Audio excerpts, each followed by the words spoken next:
Hello, everybody, and welcome to Lesson 1-3.4, Make Way for Muhammad. Today's lesson is going to be a look into Islam to understand its foundations and some of the basic principles of the religion, followed by a look at its expansion through the time period that we've been studying, kind of carrying it up to the Crusades. So welcome, and I hope you enjoy our look into Islam. Today we're going to start by talking about pre-Islamic Arabia. Prior to the introduction of Islam, there was a mix of Christian, Jewish, and Zoroastrian and pagan beliefs throughout the region. It really was a grab bag of ancient religions. We had a few Jewish centers, which you can see with a cross, some Christian ones as well, and we have the Persian Empire or the Seleucid Empire, which had a lot of Zoroastrian faith within it. So we have just kind of this confluence of religions throughout the region. This was pre-Islamic Arabia. Arabia refers to the Arabian Peninsula. That is this big guy right here, surrounded by the Red Sea. Indian Ocean is out here, and the Persian Gulf. So this is Arabia. Today we call this, most of this land, Saudi Arabia. And the people who live there are Arabs. Now, in pre-Islamic Arabia, most of the people living in this region lived in tribal communities. There were, of course, many religions. The tribes each had their own polytheistic pagan beliefs. And there was one central area where a lot of people came to worship. It was a holy spot in the city of Mecca, and that was the Kaaba. And at the Kaaba, people from all faiths could come and worship together. Now, Muhammad is living in Mecca at this time and is familiar with the Kaaba. He actually is profiting somewhat off of it because he is a caravan driver. That is, he's into trade. And all these religions coming to Mecca, all these different pilgrimages going there was, of course, good for trade in Mecca. But one day when Muhammad is out in the desert on one of his journeys, he receives a message from an angel. The angel Gabriel appears before Mecca and speaks to him the word of God, or starts to convey to Muhammad the wishes of God. Now, upon sharing this message with others, Muhammad begins to gain followers.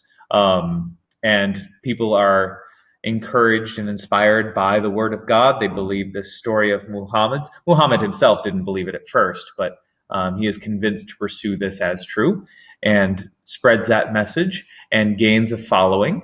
However, he also gains enemies in this process. His monotheism was disliked by the rulers of Mecca, who believed that pushing monotheism would be bad for their polytheistic pilgrimages to the Kaaba. So the rulers of Mecca disliked him, disliked this message. As a side note, I don't have an image of Muhammad because in the Islamic faith, it is against the Islamic faith to present a image or a representation of Muhammad in that way. And I'm respecting that faith and will not be posting any images or likenesses or interpretations in physical form of Muhammad, with the exception of one later in this lesson that does not show his face. Now, back to Muhammad. He's going to escape from Mecca, actually gets tipped off by some people that the leadership of Mecca was out to get him. They were going to arrest him, possibly kill him, and he escapes Mecca with his father-in-law, a man by the name of Abu Bakr. They will flee to Medina, a city also in the Arabian Peninsula, a little bit north of Mecca and outside of the control of Mecca. This was, again, a tribal region, so it would have been a different group of people in Medina. It was actually a Jewish community at the time. So he flees to Medina, and many of his followers will wind up in Medina as well. This migration to Medina from Mecca is actually an event that is marked as year one on the Islamic calendar. The Muslims of the world mark this Hijrah, the movement of Muhammad from Mecca to Medina, as the start of their religion. The Hijrah is where the Islamic calendar begins. Now, in 630, Muslims under Muhammad's leadership are going to attack and capture Mecca. They are going to be doing so in defense of allies of Muhammad. Within Medina, he had gained power. That power had expanded. He wasn't incredibly powerful, but he did start to reach out and build alliances. One of those alliances was threatened by Mecca, and Muhammad and his Muslims then attack and conquer Mecca as a result. So at the end of his life, Muhammad is in charge of Mecca and Medina, and with that control, really a good sizable portion of the Arabian Peninsula. Now, he will die in 632, and political rule is going to pass to Abu Bakr, who is his father-in-law. And Abu Bakr is going to become the first caliph. The caliphs are the successors to Muhammad. That is what caliph means. So all those leaders of the Islamic Empire after Muhammad will be caliphs. Muhammad was simply titled the Prophet. There were 4 great caliphs that followed Muhammad. These are 4 that knew Muhammad during his lifetime. They're represented here. And then here's that image of Muhammad himself that I showed you before, of course, respecting the fact that we do not depict Muhammad's face. Now, upon the death of Muhammad, there's actually a bit of a rupture within the Islamic community. The Ummah are the leaders within the Muslim community, select Abu Bakr to be the caliph. They believe that Abu Bakr is a person who is best positioned to follow in Muhammad's footsteps. But some within the Islamic community believe that that should have actually passed to Ali. Ali is Muhammad's cousin, and he's also his son-in-law. Muhammad will have only one child, Fatima, and Fatima will marry Ali. And they believe that through Ali, the bloodline of Muhammad is continued, both because Ali was his cousin and because Ali becomes the father of Muhammad's grandchildren. And they believe that the rightful successor to Islam has to come from this family. Therefore, Abu Bakr was not legitimate. Ali should be in charge.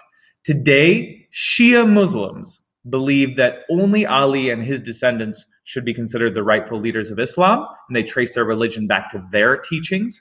Sunni Muslims trace their belief back to the decisions of the Ummah and the leaders that were chosen under them. So if you ask a Shia Muslim who was the first caliph, that would be Ali, because Abu Bakr was not legitimate. Now, this is going to help us move into an Islamic Golden Age. Islam is going to move into a civil war. It's partially tied into this Shia-Sunni argument early on, the followers of Ali versus the followers of the Ummah. It's temporarily reconciled when Ali is actually selected by the Ummah to be the 4th caliph. So Shia and Sunni were in agreement there. But once Ali dies, there's once again this friction over who should take charge. The heir of Ali, the person who the Shia would say this is the rightful follower, winds up being put into a pretty tough position. It's got a very weak political and military position, and is pretty much forced into acknowledging the authority of the Sunni Umayyad Caliphate. And this is going to begin a long stretch of Islamic history, about almost 100 years of the rule of the Umayyad clan. Now, this is a good thing for Islam as a whole, because they're now united. They're not fighting each other as much. And this renewed peace is really going to launch their widespread expansion. During the Civil War and prior to the Civil War, pretty much been limited to the Arabian Peninsula, a little bit into the modern Middle East, moving as far west as Cairo, but they had not had this grand expansion, which mostly happens under the Umayyad Caliphate while they are in charge. This is really the launch of the Islamic Golden Age. As you can see, they're taking over a lot of territory that used to be Byzantine control. 100 years before the Umayyad Caliphate, a lot of this was under Byzantine control, and now it is part of the Islamic Empire. And the Islamic Empire is going to continue to harass the Byzantines throughout the next 600 years of our story. So that is a very, very brief history of Islam, bringing us up to the dawn of the Crusades. We will be getting into the Crusades next week, so that's coming up real soon. I'll see you in class.